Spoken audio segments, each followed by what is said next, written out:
হচ্ছে অরিজিনাল পিসটা ভেতরে আছে, বাইরে হচ্ছে সিমেন্ট কংক্রিটের, এটাকে বড় করে আমাদের পবিত্র ভবনের সিম্বল হিসেবে সৃষ্টি করে। এটা হলদিয়াতেও আছে, কোনো সময় গেলে দেখবেন সেন্ট জেভিয়ার্স স্কুলের সামনে আছে। তো এই অরিজিনাল পিসটা যখনই আপনি ঢুকবেন ভেতরে তখন এটার সম্বন্ধে আপনারা জানতে পারবেন। তো এটা সিমেন্টে যেরকম দেখছেন, এটার নাম দেওয়া হচ্ছে মৈত্রী, মানে বন্ধুত্ব। সকলেই যেন আমরা পরিবারের যেন মানুষ হয়ে এই পৃথিবীতে এসেছি, সেই বন্ধুত্বর এই মৈত্রী নাম দেওয়া হচ্ছে। এটা যেমনি হচ্ছে গ্রামের দিনে আগে মানুষরা, বাচ্চারা ওই ভালুক টালুক নাচাতে আসতো, তখন দল বেঁধে আমরা সব নাচ দেখতে যেতাম। তারই নাম হচ্ছে ভালুকের নাচ, মানে ভালুকের নাচ। এরকম একটা ভাবা হয়েছে। বর্ষাকালে আমরা শামুক দেখি, হ্যাঁ, সেন্স যেরকম চলছে সেই ভাবনাটা। এটা একটা ডুপ্লিকেট করা হয়েছে, এটা অরিজিনাল কাঠের, আর এটা হচ্ছে পাথর। আর এটুকু তো খুব বলতেই নেই, খুব সুন্দর।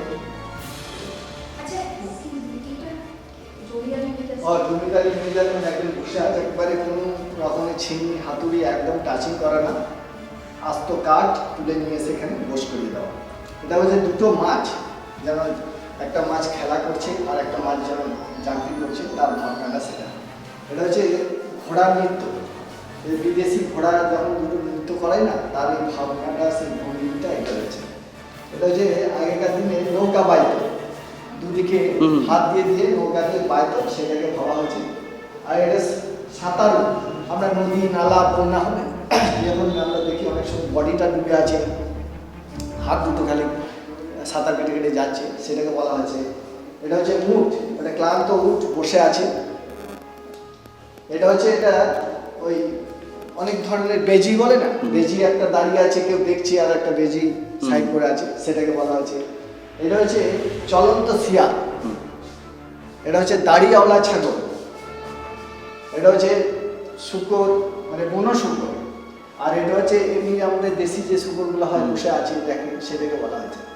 এরকমই এই দুটো খুব সুন্দর হয়েছে। এই দুটো, এই যে এটা মুখ পেকন তুলে আছে, আর এটার মুখ। এটা হচ্ছে হরগৌরী। হরগৌরীটা আমরা অনেক সময় দেখি তাল গাছ, খেজুর গাছে, আর একটা অন্য অন্য গাছ আছে, সেখানে কি সুন্দর কৃষ্ণ বাঁশি বাজাচ্ছে, রাধা কৃষ্ণের একটা ছবি আছে। এটা হচ্ছে কবি বাল্মীকির জন্ম, ঋষির যে চিন্তাধারা ভাবনাটা, সেটাকে বলা হয়েছে। এটা আবার এই হরগৌরীটা অরিজিনাল থেকে ডুপ্লিকেট আমরা একটা পাথরে বানানো হয়েছে, সেটা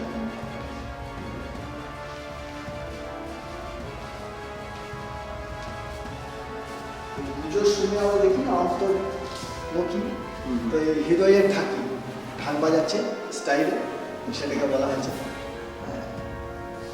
এটা হচ্ছে জলাশয়, মানে এটা জলের ধারে দেখবেন যে অনেক সময় বক বা কোনো কিছু বসে আছে, সেরকম একটা ভাবা আছে। এটা রবীন্দ্রনাথের কবির যে একটা ভাষা আছে সুন্দর, হ্যাঁ, কচি পাতা, সেই কবিগুরুর বসন্তের পাতা এখন বার হয়, সেই ভাবনাটা। এটা হচ্ছে একটা বাউল, একতারা নিয়ে যখন গান করে স্টেজে, সেটাকে দুজনের যে বন্ধুত্ব, তার যে ভাবনা চিন্তা, সেটাকে আমাদের মৈত্রী একটা চ্যানেল আছে না, এপার বাংলা ওপার বাংলা, সেই তারই একটা কাল্পনিক চিন্তাধারা দিয়ে এটা কিন্তু উনি করেছেন। এটা হলদিয়াতে, আচ্ছা, হলদিয়াতে এটা সিমেন্ট কংক্রিটের অনেক বড় করে এটা তৈরি আছে। ন্যাচারালি এটা একদম অরিজিনাল।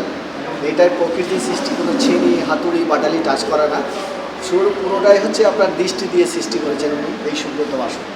এগুলো উনি 50 বছর ধরে কালেক্ট করেছেন, দিয়ে এক একটা করে উনি নাম দিয়েছেন।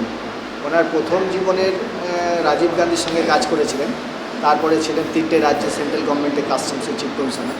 ওনার এটা হবি, হ্যাঁ, উনি এই সত্যজিৎ, হ্যাঁ, তারপরে আপনার এই পথের পাঁচালীর এই সমস্ত সব গল্প থেকেই এইগুলো কপি করেছেন। এবং ওই অবনীশ ঠাকুরের কার্টুন কুটু উনি একটু কেটে কুটে সেভ করেছিলেন, ইনি নিজের দৃষ্টি দিয়ে সেভ করেছেন।